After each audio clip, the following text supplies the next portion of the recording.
All right, Lauren, welcome to Living Off Rentals. Thanks, Kirby. Happy to be here. Yeah, it's great to have you. I'm excited to talk to you today. So just for some background for the listeners.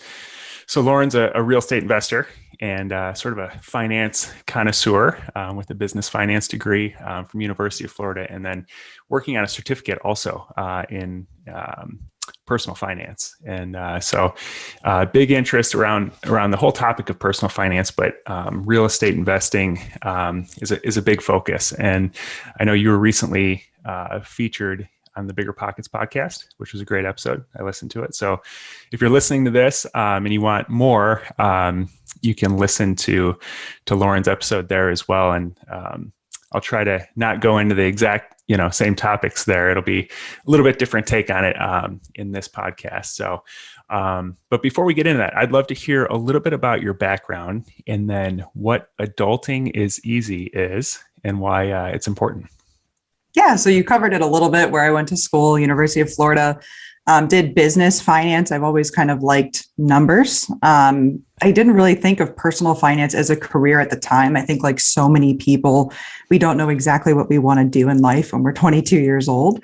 And speaking of 22, that's when I bought my first house. It was in the Great Recession. So this was 2012. And my mortgage is actually cheaper than my rent would have been to split an apartment with my friend.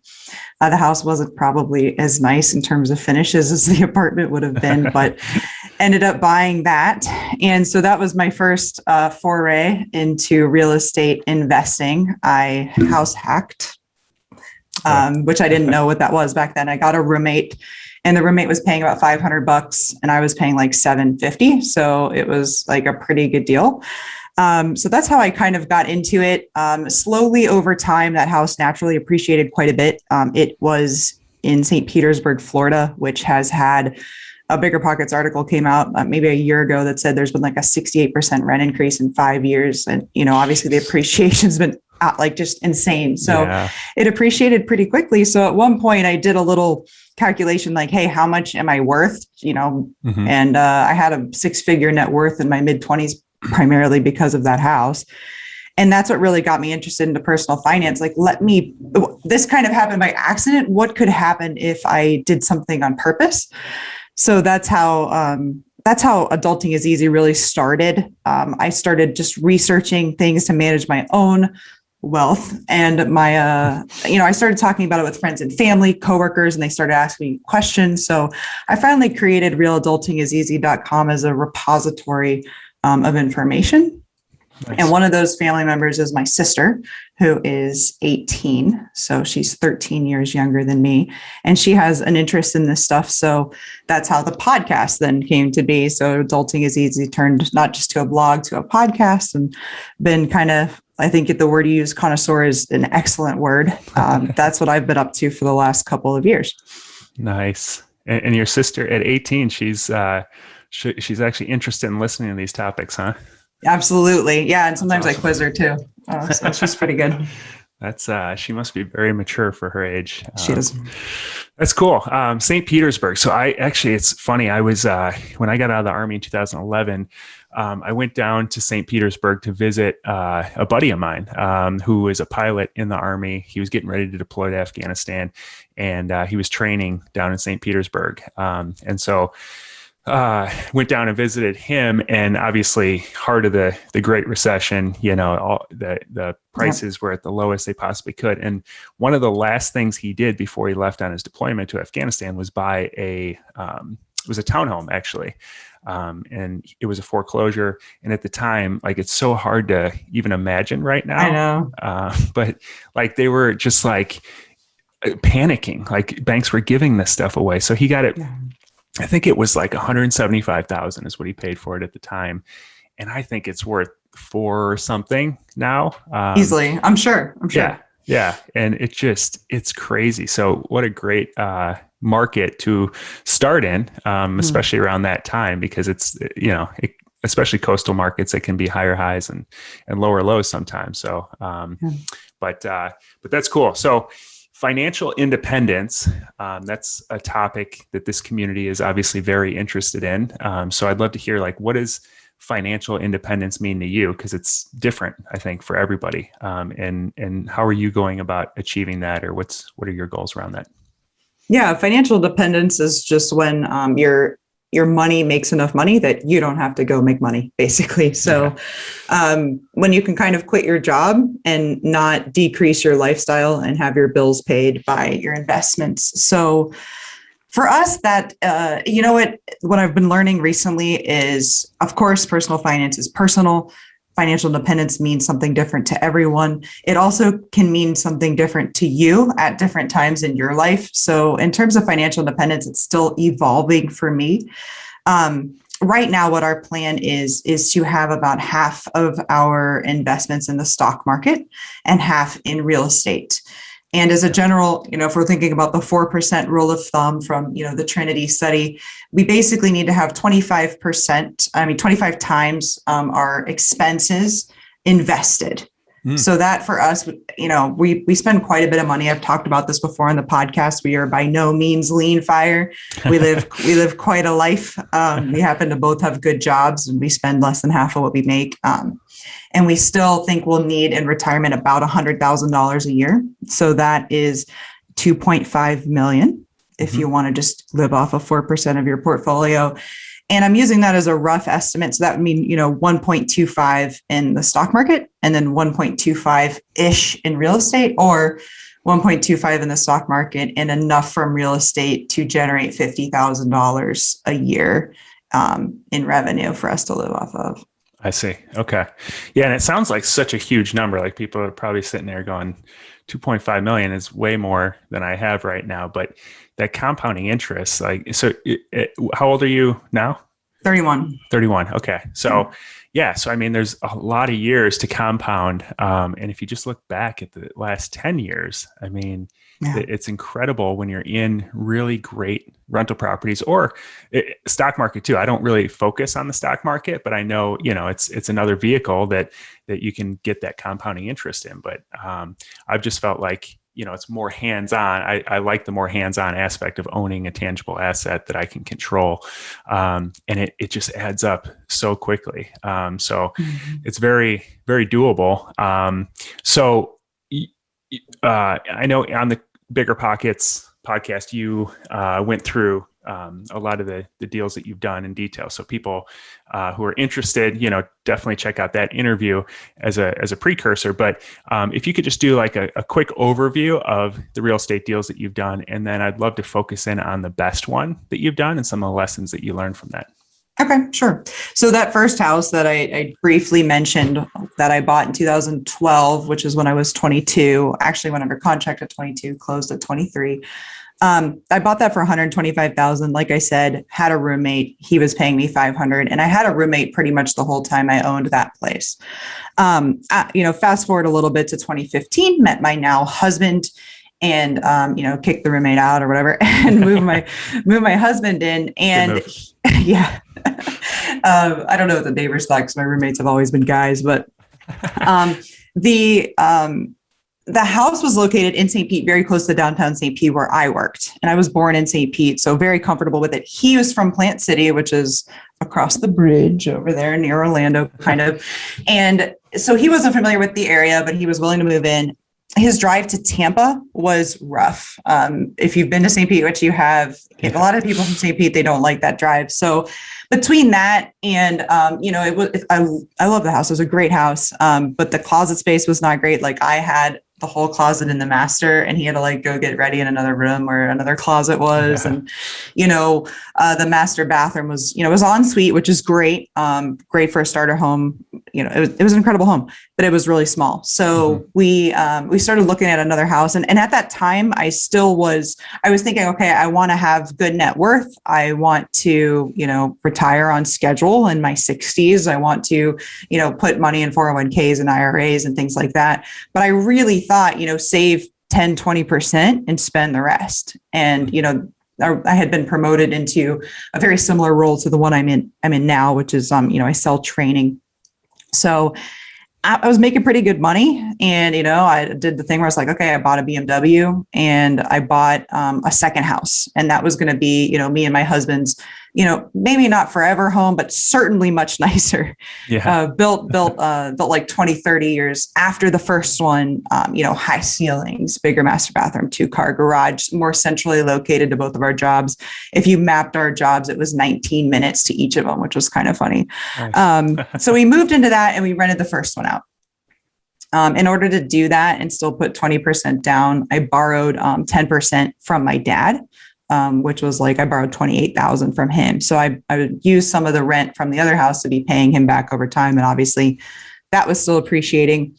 So as I was learning about real estate, I'm still learning. It sounds kind of interesting to be like, okay, I'm still kind of wondering how I feel about real estate when I have a rental property. But, that's when I got into BiggerPockets, read like 5 of Brandon Turner's books and the tax strategies one, and started really getting into it and started thinking, okay, learning about cash on cash return and ROI a little more. Of course, things that I was familiar with from my finance degree, but hadn't really, put a lot of rigor around when it came to the investment properties. So I started looking, I was like, hey, there's a lot of equity sitting there. I had like $150,000 of equity in this house. And I was like, okay, how can I unlock this? And I basically started to decide, you know what, I really think I want to have a duplex instead of a single family. So sold that one. I didn't do a 1031 exchange because I had lived there 2 of the last 5 years. So the gains were exempt. So I bought a duplex for cash. And that I still own. That is in St. Pete. It's in a not great area of St. Pete, but it's within a mile of downtown. So it cash flows very, very well, especially because, we own it outright. So we still own that one, and then sold that first one, had the, my second primary at that point. I'll pause there, take a breath, see if you have any comments before I get into what the last year of my life has been like. Well, I mean, just, I'm curious, like, so looking back now, cause I've done the same thing. I've sold off several rentals that, weren't, I guess kind of like culling the herd, like you look at the ones that are not the best performers, sell those off and kind of focus on buying more of what you feel like are going to be the better performers, but you can't predict the future. And some of them I wish I had held on to. So are you happy with that decision of selling off that first one and buying the duplex now? My philosophy on looking back is I did the best I could with the information I had at the time. But yeah, no, that even that said, I am still happy that I have that duplex instead of that single family. The duplex, it cash flows better and it has appreciated equally to what the single family has done in that time. Yeah. So I am still happy with that decision. Of course, if I could have everything, like I would, but got to break off some cash every now and then and make either trade up and actually we considered selling the duplex. It was actually under contract to be bought for $80,000 more than we paid for it a year and a half after we bought it. That contract fell through because they found some termites, which I don't know where everybody's from, but that's a very normal thing in Florida, and early investors, that does kind of scare them. So we took it off the market. I'm getting it tented in a couple of weeks and I'm going to keep it. So, thought about selling it and didn't, but basically when it comes to real estate, when it comes to investing, I feel like everything's on the table in terms of a purchase or a sale. I'm willing to kind of deal and do what I can with the information I have. Yeah. Yeah. That makes sense. Yeah. So, okay. So, moving then into the last year of your life or so. So what's the, what deals have you focused on? So we bought the duplex in 2019, 2020 came around, and in January, I knew I was going to be switching jobs. I had been at the same job for 7 years, the one that was in downtown St. Pete. And I decided, you know what, I'm going to work remotely. Like no matter what, the next job I find is going to be remote. And, this is pre-COVID, but so now most people are remote. But I did get a 100% remote job in February, and I kind of knew that offer was coming. So in January, I sat my husband down and I said, I want to move. And he was like, no, like we just got here. I was like, hey, first of all, it's been 3 years. And I was just like, hey, you know what?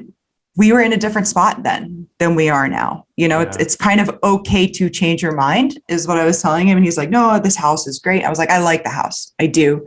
But you can't walk anywhere. You can't bike anywhere. if you want to go somewhere, you have to jump in the car.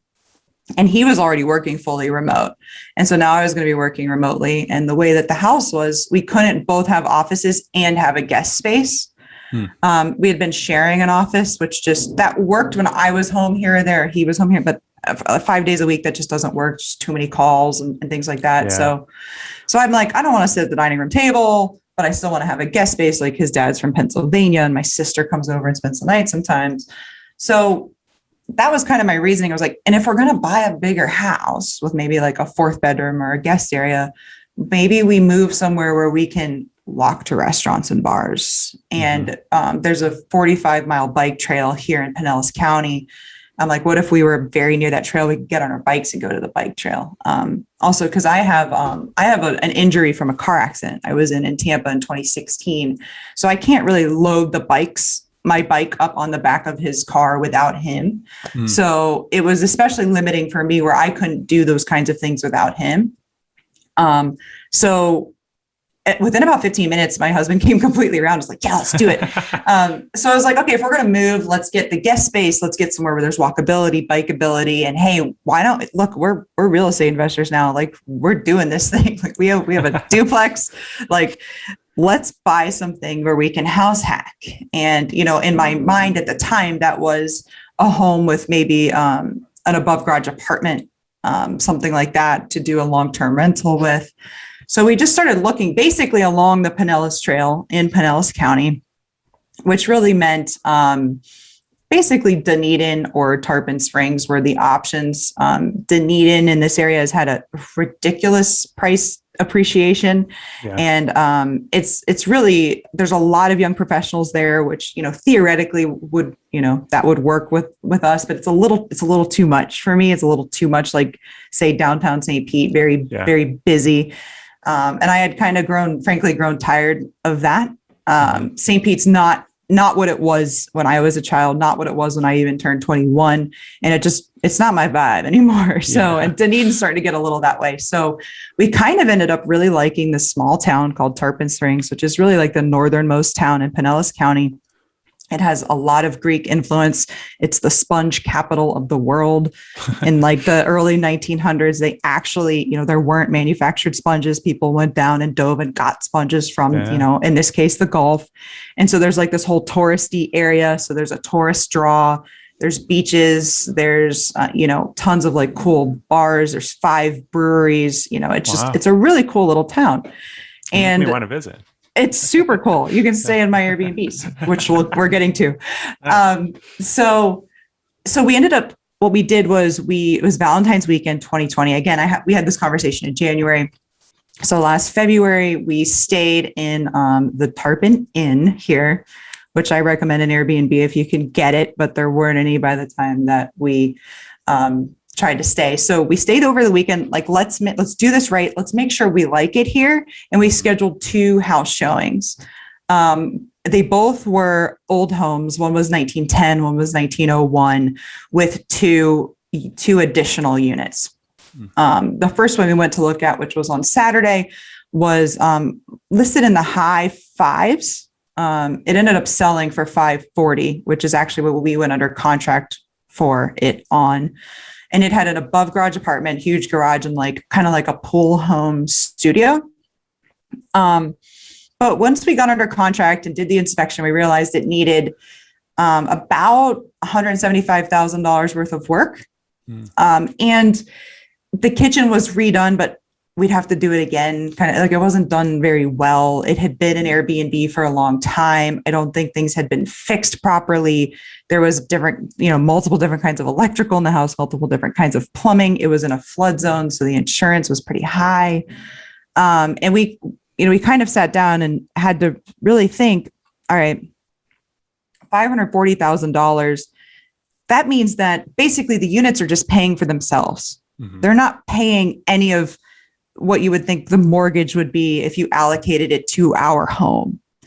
And I said that 2 additional units, are those attached, or were those like separate on the? They were on the same lot, but They were like separate, like a separate little cottage and an above garage apartment. Got it. Okay. And those were only really going to pay for themselves because I guess what I'm saying is you could buy that house for 400. Why pay 540 to get the other two just to have them pay for themselves? Yeah. I really wanted a house hack situation where the units were at least paying all of my living, if not at least some of it, right? At least why pay 540, have that kind of a mortgage and then put $170,000 into something that is not really a deal. Right. So I talked my husband out of that one eventually.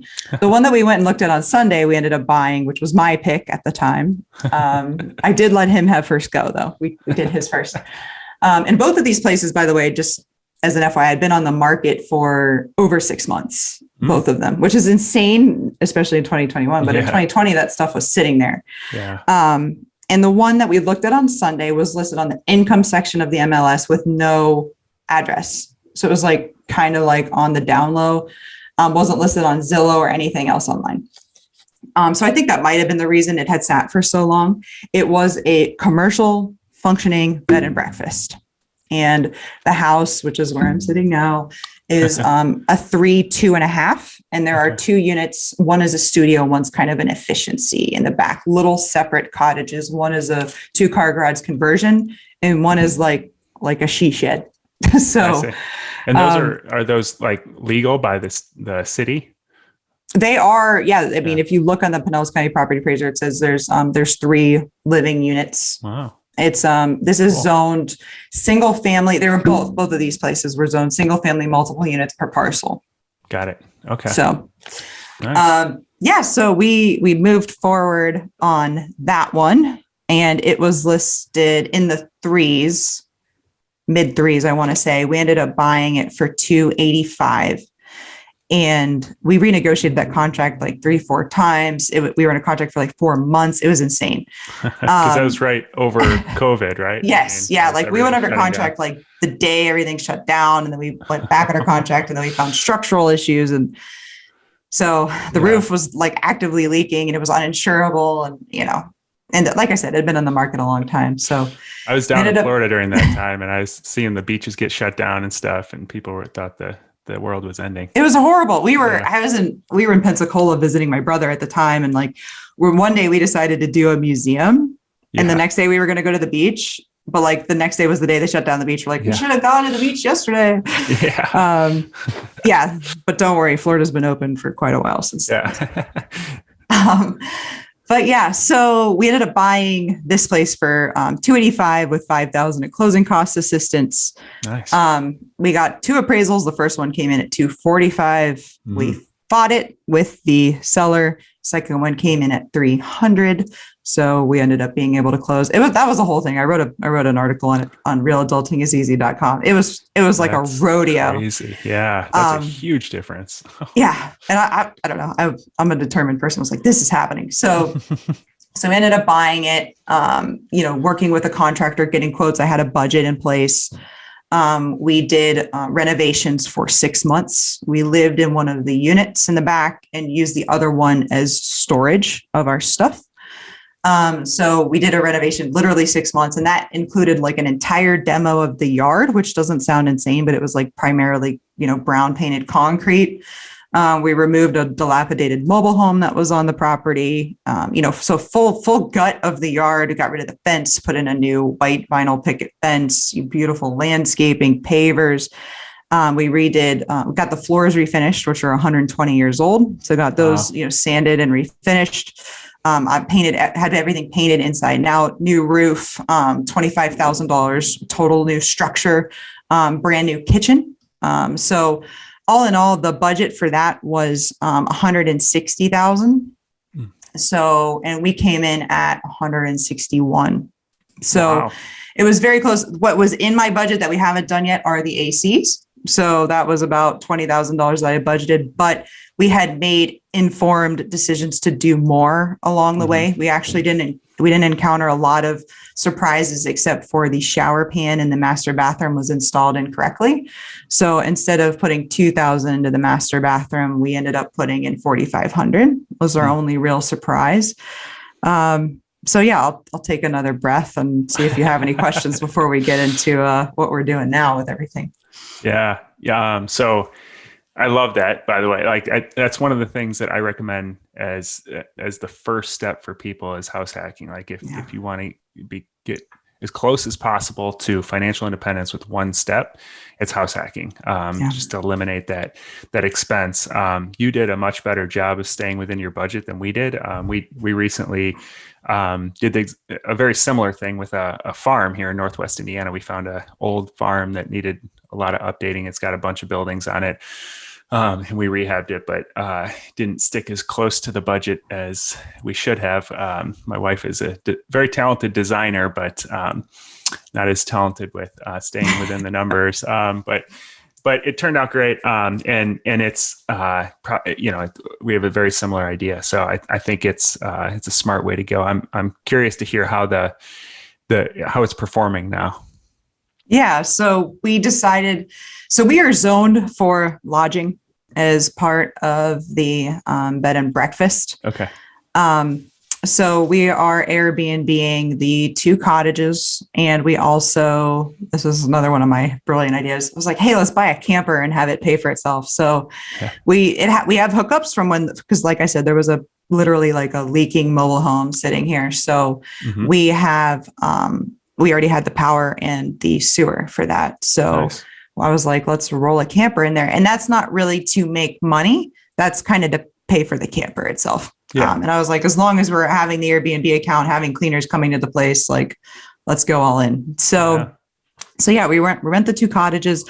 The one is 520 square feet. It is a studio with like a full kitchen. And that's the one that we lived in. The other one is about 200 square feet. It's a shed and it's an efficiency. It only has the 1 sink in the bathroom, but we do have a refrigerator, toaster oven, microwave, coffee maker, dishes. I just switched out. It was a desk, like a workspace area, but I just switched that out for a table yesterday. So the larger of the 2, which we call Palm Cottage, it's decorated with palms. Our backyard has like 14 palms. So nice. That's Palm Cottage. It is renting for, we just got through season. So here in Florida, especially in this part of Florida, the panhandle is a little different because it actually gets cold, but is like January through basically the end of April. So we're coming to the end of season at the time of this recording. And it's renting for $85 during the week and $95 on the weekends. And the occupancy is about 90%. Wow. Yeah. So it's done really well. The other one, which I call Acorn, we have a lot of acorns that fall on the roof. It's very loud, but they're small. So that's the Acorn Cottage. It rents for, we've been tweaking that price. Like at first our idea was like, let's just be cheaper than everybody. Let's be the only self-contained freestanding place let's be the cheapest one. But we've upped it over time. And actually 2 weeks ago, we found out that the shower pan was installed improperly there. So that was leaking, the toilet was leaking, and the wall AC the condensation was going into the wall. So we had that fully remodeled. We were out of town last week, scheduled a remodel so they could be doing that while we're gone. Same guys that did our house. So that's remodeled. So the price has to go up a little bit, but it's around $60 during the week and $65 on the weekends. And that one's booked 100%. Wow. People love that thing. Which has been a surprise. I definitely thought it was going to be the studio one. But I think we're just getting, budget conscious people that are like, I don't care if I have a kitchen. I don't care what I have. I just want somewhere to basically like sleep. That's like kind of nice. So between the 2 of those, we're bringing in the last few months, I want to say like 3,500, maybe 4,000 if you include the camper. Obviously there's expenses. So there's especially a lot of startup expenses associated with it. So like linens, whatever you think you're going to spend on linens, you're going to be wrong. Like, I don't care what you think, so we have multiple sets. Yeah. Oh yeah. 3 for each bed. I would recommend definitely 2 comforters for each bed.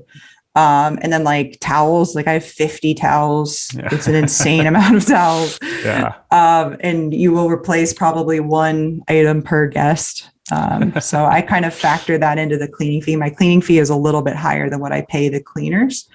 And the cleaners do take the laundry to a laundromat and have it done there. So, but I have to pay for that separately too. So I don't actually make money on the cleaning fee, but I can replace linens and pay for the laundry and the cleaners out of that.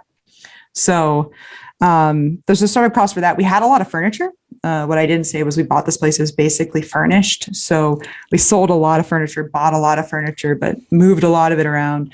So we didn't really have furniture costs. But like a lot of like, decorating things, some things we've had to buy, but, so the startup costs with that. And then there's things like we had startup costs with the camper. We bought a special internet system, which was a few $100s. We got a new canopy for Acorn has this little canopy. So we had a new canopy. We got 2 new wall ACs and installed the wall AC right in the one. So there was a lot of startup costs. So, and especially with like, we just had to, because of all those leaks, that was $10,000 for the little one. So we are underwater right now, but we expected to basically break even in our first year anyways. And we're getting to the point where like we have like checklists for the cleaners. We have all the linens that we need. We know where to get our soaps and coffee and, all of the sheets and mattress pads and all of that. And I think what I might do is up the minimum stay on Acorn from 2 nights to 3 nights. In Palm, it's 3 nights. And in the camper, it's 2. And I'll probably leave that at 2. The pricing, I think is about right. I might drop them a little bit for the summer to see things there. And I've heard that as you tweak listings, as you tweak pricing, things like that, it does things for the searching in Airbnb. So, still learning things. But if anybody's interested in getting into Airbnb, happy to tell you what I know. There's a local person here who she's the one that recommended which sheets to buy, which towels to buy, things like that. Yeah. So that was a good head start, and I'm willing to share what I know for sure. But definitely, if you're going to be managing it yourself, give yourself just brace yourself for it's going to be harder than you think, probably at first. It's going to be a little bit more time consuming than you think. And people are going to ruin more towels than you think. It's statistically incredible. But you will figure it out. It's taken us, we're going on 4 months now. But I finally feel like we're getting to a point where, we've got things figured out. We have the cleaners, we have a system down. And I think we're really, really going to start making some money next season for sure. Yeah, that's awesome. So you bought it for like 280, you had about 160 into, so you're into it for like 440. And did you have it appraised then and refinanced after you were all done? Yeah, good question. We did a cash out refi in January and it appraised for 420. Okay. So a little short, but I think it was funny. It was the same appraiser as appraised it for 300. So he was like, "Oh, I'm here again." And I'm like, "Okay, let me talk to you." Yeah. About what we did. I had a list, very long list. So he also, when we talked to him, I was like, why? Because we had a multifamily, like a 2 to 4 unit loan, or still a conventional loan, but a 2 to 4 unit rate, I guess I'll say, on this place. I was like, "Hey, why is it multifamily?" And he's like, "Because there's 2 meters." And I was like, "Well, let's talk about that." So I walked him over to the side and I was like, "Hey, here's our meters for the electrical. We only have 1 water meter, so 1 water meter. And we have one electrical meter for here upstairs and 1 for downstairs and the 2 units and everything." Yeah. I was like, "So does that really make us multifamily? I mean, we're like, it says single family, multiple units per parcel, Yeah. So he's like, "No, yeah, I can do single family." So that allowed us to drop our rate from 375 to 299. Wow. And we got $100,000 of cash out, and we've been making offers pretty much ever since. Yeah. So we're actually pretty comfortable that, now with the 10,000 we put into Acorn, we're 450 in. And I definitely think that if we were to list it for 450, I think we'd get that. No problem. Because I like to think that appraisal, because of the cash out, is a little bit conservative, but I have had issues with appraisals before. So you don't know. Well, but I mean, with your, with that valuation and that interest rate, then I'd guess your payments in the mid 2s to high 2s, probably what around there? It's 21. Wow. So 2,100 for this place.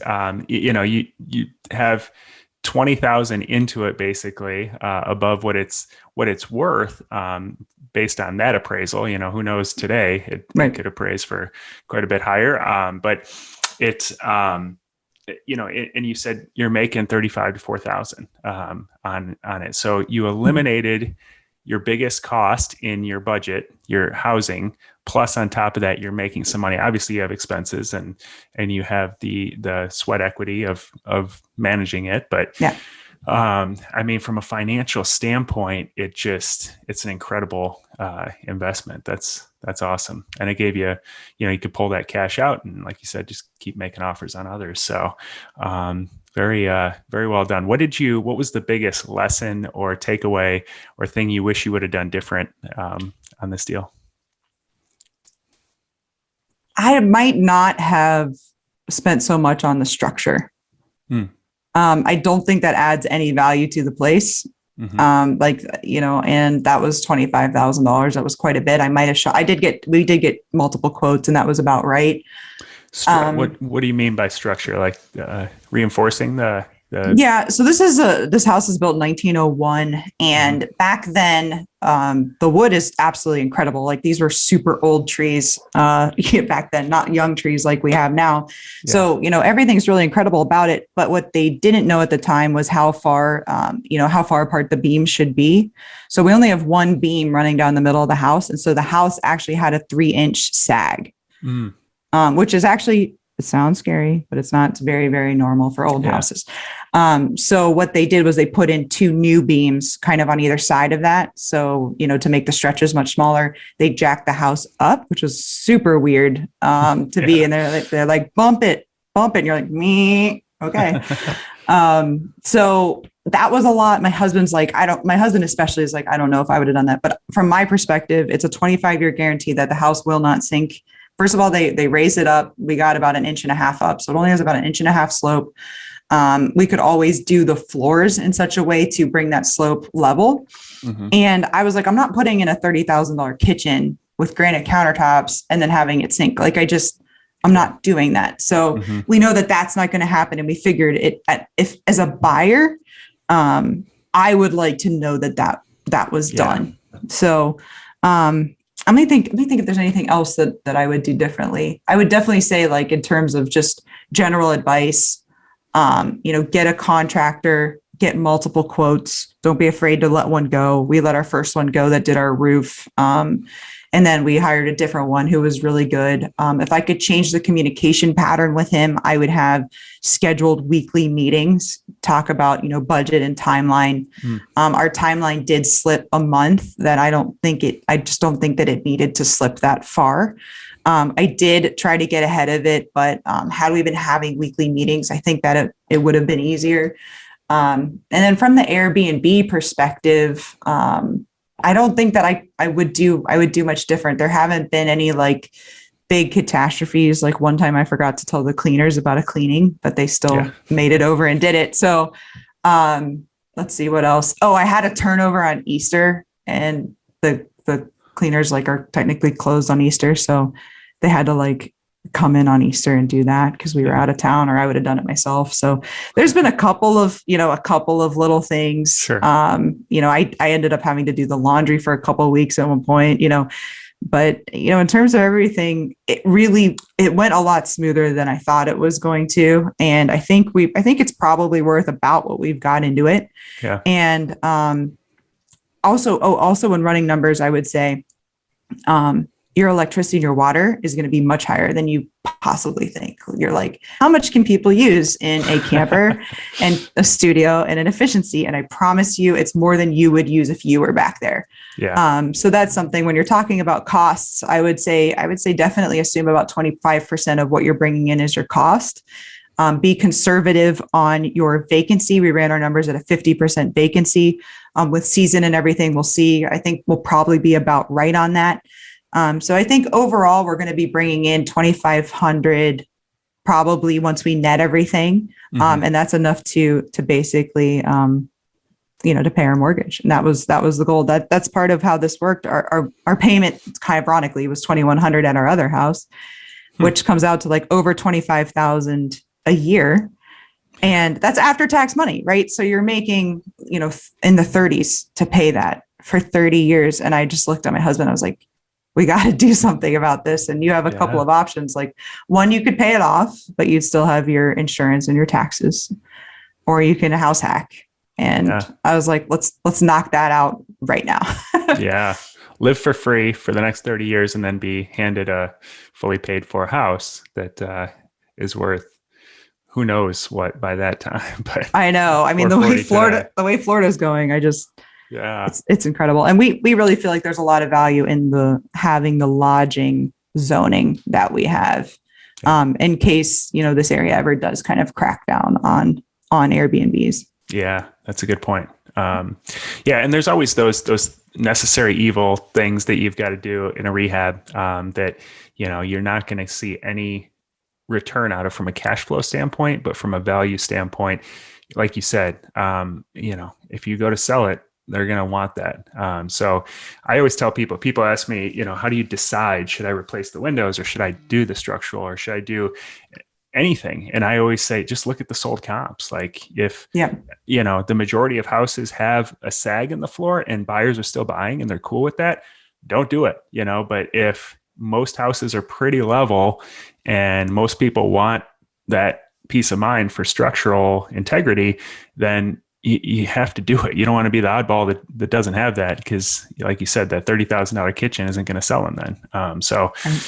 That was, I think, smart, even though it's a hard pill to swallow, $25,000 for something you're not going to see much return out of. What I've noticed, and I know we're getting close on time here, so I don't want to keep you too long, but what I've noticed for me and for others, it seems like, as you get into this, like you said, you don't have it all figured out. You're kind of in it and you're learning as you go.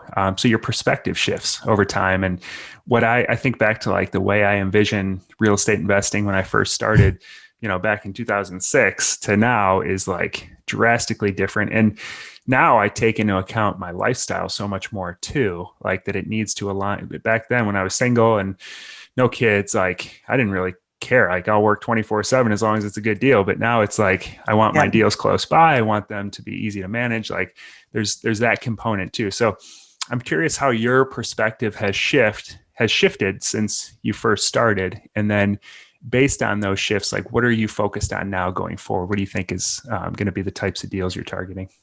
Well, my attitude, I think, was, like I said, read Brandon Turner's books. My attitude was, okay, I'm going to get a property manager and then I won't have to do anything or very little.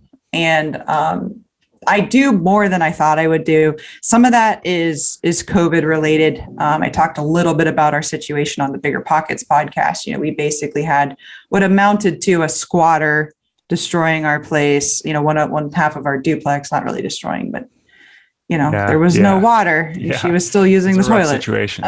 So I had to go over there and like physically deal with that myself. There's only so much that a property manager will do. The tenant that we put in after we cleaned up the place after that, which by the way, I just did the financials. We did make money on the duplex last year, and it appreciated probably $40,000. So, it worked out. And you do have to trust that's going to happen. But, and then, the tenant that we replaced her with lost her job this month. So, I was on the phone with her this morning, filling out some programs to get her rental assistance. So there's just some things that the property managers don't do, and I don't really expect him to do. So that was kind of a misconception that I had at the beginning. But that said, now that I have the property manager in St. Pete, I have the contractors. I mean, when I found the leak in Acorn, within 15 minutes, I had that scheduled, had people rebooked and moved around, and, had total peace of mind that it was going to be done and going to be done well. So, we've batted the idea around of investing in Lakeland or investing a little bit more north of here. But I think we're leaning towards another investment in Pinellas County, probably another duplex, something where maybe we're not going to get a great deal on it per se, but we're going to have the same property manager and the same contractor, and we'll be able to knock it out pretty quickly and pretty easily.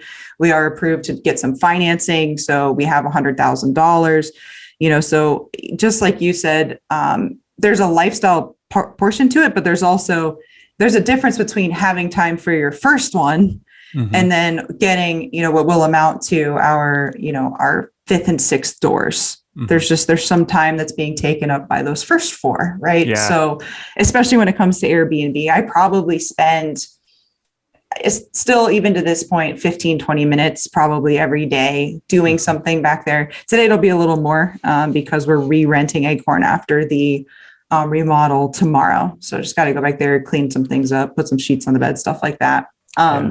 So that's what I would say, that, it's not as passive as I thought it would be. And I also over time have become to really like the stock market as well. We have, I think, maybe around $300,000 in our retirement accounts in the stock market. Nice. And we didn't, I promise you, we did not put $300,000 in there. So I'm really comfortable with kind of a 50-50 investment mix over time. And I once thought I'm going to have as many units as possible. Now I think 6, 8, 10 is probably going to be about the sweet spot. So we can kind of see the finish line there. I think it's really important, especially in this day and age, to be changeable, to be open to changing, to be open to new information and new ideas and new philosophies. And don't be so dug in on something that you miss an opportunity to think differently and to maybe even have a better quality of life if you change your mind. Yeah, absolutely. Yeah, I heard someone recently say be non-negotiable or be stringent about the outcome that you're after, but be flexible in the way you get there. So with this case, like financial independence is the outcome, but there's a lot of different ways to get there, and you're going to learn and change strategies probably throughout that path. So very cool. Well, it's been great talking to you. I've picked up a few tips and tricks, as you've explained your experiences and gone through your story. And I know this community probably has as well. So I appreciate you taking the time today. What's the best way for people to get in touch with you or learn more? I know you've got the blog. Can you share that? Yeah. So the blog and podcast are at realadultingiseasy.com. The podcast is also on, Spotify, Apple Podcasts, pretty much everywhere you can listen. I do have a couple of different social accounts. One is at Adulting is Easy on Twitter. I'm very reachable there. That's where I post all my personal finance stuff. If you're interested in what we're doing with our property here in Tarpon Springs, how we're marketing that, progress pictures, all of those things, the easiest way to find that social is on Instagram, and it's at Vacation Tarpon Springs. Got it. Cool. Well, I'll check that out because, it sounds like a great place to visit. Come on down. Yeah. I appreciate the time, and we'll be in touch. All right. Thank you so much. Thanks.